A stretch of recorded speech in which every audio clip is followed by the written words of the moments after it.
Hello po, kamusta? Mapagpalang araw po sa lahat-lahat. Pasensya na kayo, hindi ako naka-vlog ng video ngayon lang. Kasi nga ay medyo busy pa po si Ka Biboy. Kaya maraming support talaga sa ating mga followers dyan sa Facebook at maging din po sa YouTube, sa subscriber. Tatalakayin po natin ano ba ang ibig sabihin ng tigal po. Ayan, sa 7 Arkangeles na libreta, ano ba ang sabihin ng ano ba ang ibig sabihin? Ang tigal po ay yun po ang pinakamahirap. Pasensya kayo, madumi aking kamay. Ang tigal po yun po ang pinakamahirap sa malapitan kung titigalpuin po kayo ng antingero o isa pong manggagamot. Magkakasakit talaga kayo kung kayo po talaga ay titigalpuin. Bakit nga ba malakas ang tigal po? Kasi yan, pinapadaan po yan sa palipad hangin. Kaya dito po, kasi may nagtawag sa akin sa labas ng bansa, nung nagkausap daw sila ay, sabi niya ay sumama daw ang kanyang pakiramdam. Pero ako naman ang kanyang kausap. At ma'am, sabi ko ma'am, hindi kita tinagal po. Kaya ma'am, ipapaliwanag ko po sa iyo kung ano po ang ibig sabihin ng tigal po. At saka maging din po sa ating po mga followers, subscriber, ay ipapaliwanag po natin ang tigal po. Yan. Kailangan ko talaga taguin ito, yung tigal po ni San Miguel. Yan. Pasensya na kayo, hindi ko talaga ito ipapakita. Kasi alam ko pong malakas ito pag napaganap pong orasyon na ito ay nako. Kaawa po talaga ang iyong matitigal po. Alam nyo ba, pag ang tumigal po sa inyo ay pag hindi niyo yan mahanap ay napakahirap po gamutin ang tigal po. Mahirapan po kayo gamutin yan kasi dapat ang gumamot lang diyan ang tumigal po lang pala, ang tumigal po lang. Pero pag malakas din po ang manggagamot, ay kaya din po yan alisin ang tigal po sa katawan mo. Yan, pinapadaan kasi ang tigal po, pwede, meron din tigal po sa pilipad hangin. Yan, meron din tigal po sa malapitan. Ano nga ba ang tigal po? Kaya pag meron kayong gamit yan, hindi talaga kayo tabla ng anong pasing mga tigal po. Yan, pag meron kayong gamit. Ito ay hindi pa napaganda, unti-unti lang. Kaya nga ito ay napakalakas ito. Kaya kung meron kayong gamit sa akin na nakuha, maliit man o malaki, ay panglaban talaga yan sa tigal po o palipad hangin. Yan. Sabi dito, Dominis, Salvatore, Salvami, Salvafi, et Piratum, Tuum. Si San Miguel ang unang ministro ng Diyos. Yan ang sabi niya dito. Wait lang po ha.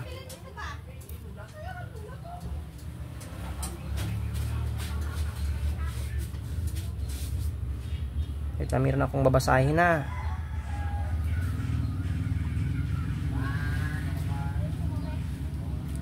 Sabi dito, yan, ang pangalan ng kabayo, Sumantika, Humindator, Hum.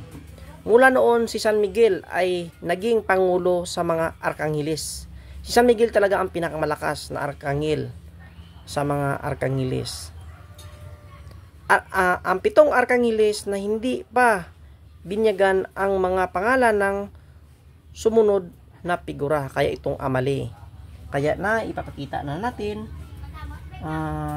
ano ba ang yun po ang paliwanag ko sa tigal po. Kaya hindi ko talaga ito ipapakita yung orasyon ng tigal po kasi napakalakas ito pag ito po ang itinigal po mo. Ito kasing orasyon na ito, ang dasal na ito po ay tinigal po ni San Miguel sa kay Lucifer. Kaya ito, Domini Salvatore, Salvami, Salvafiet, Piratum, Tuum, ni San Miguel, ang unang ministro ng Diyos. Kaya yan, meron si San Miguel, Arkanghel, ay meron tigal po. Yan. Kaya ito, ang pinakamalakas sa tigal po, kung itigal po mo ito sa tao o kung sa hayop lang naman. Yan.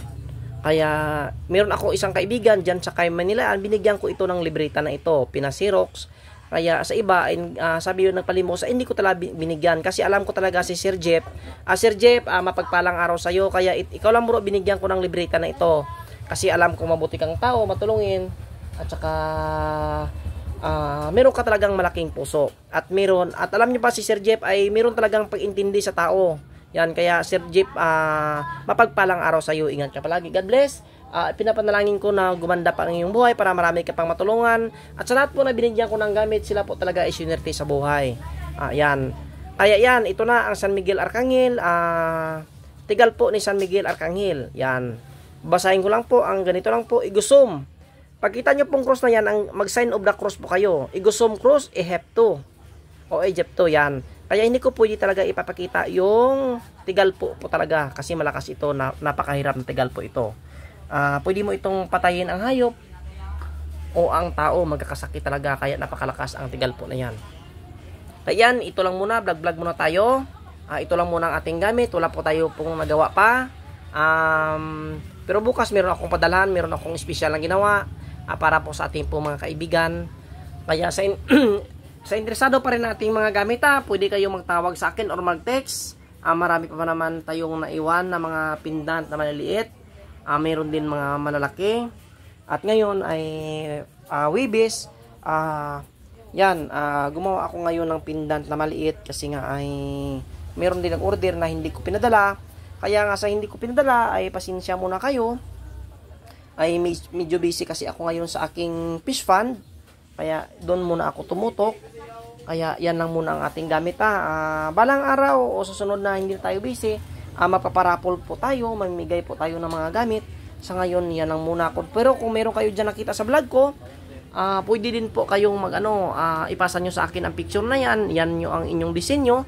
At saka sa kaibigan po natin mayroon hardware. Yon, swerte po kanyang hardware. At saka sa kaibigan po natin ng mga antingero nanalig talaga sa ating pong gamit na ginawa kasi po ating gamit, putian po at subok po talaga sa pamumuhay at subok po sa negosyo at subok po talaga, swerte po talaga paggagamitin po sa pamumuhayan. Kaya sa interesado ng ating gamit, sana maintindihan po ang tinatawag na tigalpo. Ulit, hindi po ako nagsasawa na sabihin na respeto po talaga ulit sa kapwa natin mga antingeros, mga antingeras, sa mapagpalang araw ulit po sa ating lahat.